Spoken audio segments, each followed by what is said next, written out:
Hi, I'm Coach Laura, and I'm going to teach you one of the best ways to ensure your core is properly braced throughout all of your exercise at Ironside Fitness. The idea behind core bracing is that you are grounding yourself to the point that you can oppose any external forces placed on your body. So if you're performing a squat or an overhead press and you're properly core braced and I come over and tap your shoulder, there should be very little movement from side to side. There should be no wobbling whatsoever.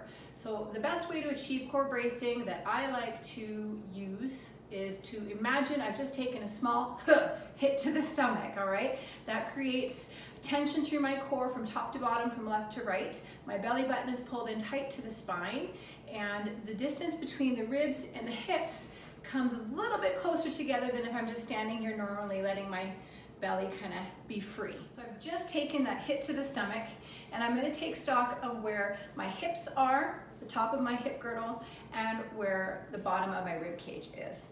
And I'm going to call those my lines. And I want to make sure that I keep those lines set throughout any exercise that I'm about to perform.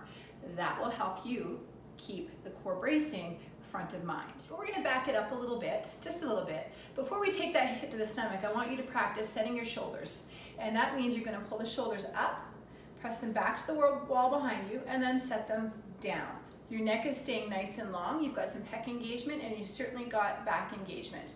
Your core is half tight, let's say. The next thing you need to do is be mindful of your pelvic tilt. We don't want it tilted posterior, and we don't want it tilted anterior. We want a nice neutral spine. Shoulders are set back down away from the ears, and there's that slight tuck forward where the belly button is drawn into the spine, and you're feeling that bracing from top to bottom, from left to right. This is where the hits come into play.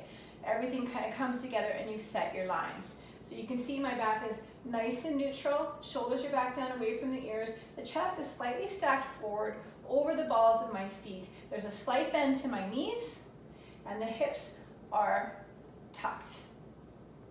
Another thing you want to make sure of is that your feet are about hip width apart, maybe shoulder width apart, no wider.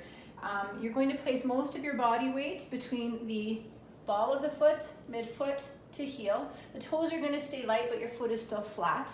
You're pressing down into the floor, and that creates a slight bend to your knee, okay? And you're also imagining that floor is a bit of a paper towel with a perforation down the middle. So there's a bit of an outward press as well to activate those glutes and hip flexors.